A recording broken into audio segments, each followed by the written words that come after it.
Phase 2 of Dovetail Games Fishing sees the introduction of our global fish AI solution. This is the underlying solution that controls how our fish behave and populate a lake. We could take into account a number of factors, which you can see here with the coloured bars. In the final game, you won't be able to see these, but we wanted to show exactly how our fish can move around the lake and the factors that can affect them. To supplement our global fish AI, we also have a new local fish AI feature as well. So when the player does something of interest, casting a line or getting too close to the edge of the lake's edge, the local fish AI will actually spawn actual fish, which will begin to simulating individually.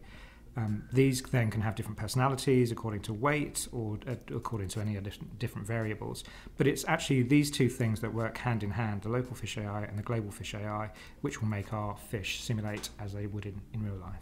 To take advantage of our fish AI solutions, we obviously need to use those to plot where the fish are on a lake and then actually show to the player where they are. So we have these new shows in the game. We have two shows currently. The first of them is bubbles breaking the surface of the water, which cause ripples on the lake, and the second is actually splashes where the carp would breach the water. There are no carp animated yet, but you'll see the splashes that they would cause.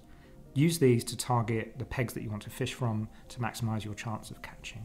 Another large feature that we have for Phase 2 is the ability to explore the lake in a first-person mode and actually select the peg that you want to fish from. So taking everything that we've done to date, looking at the local and global fish AIs and then using those to plot our carp shows, the player really can now explore the lake, searching for these shows so that they can choose where the best place to fish from, which will change over time. So you can really maximise your fishing experience for the first time. Once you've caught your fish, you'll notice that we now have different sizes and different colours of fish in our game. We're using the same basic model, which is scaling. In future releases, we'll actually start having much more individual personality for these fish. They'll have different scale patterns, etc. But for the time being, we're just scaling this. Now, these things will all be worked on as we move through phases.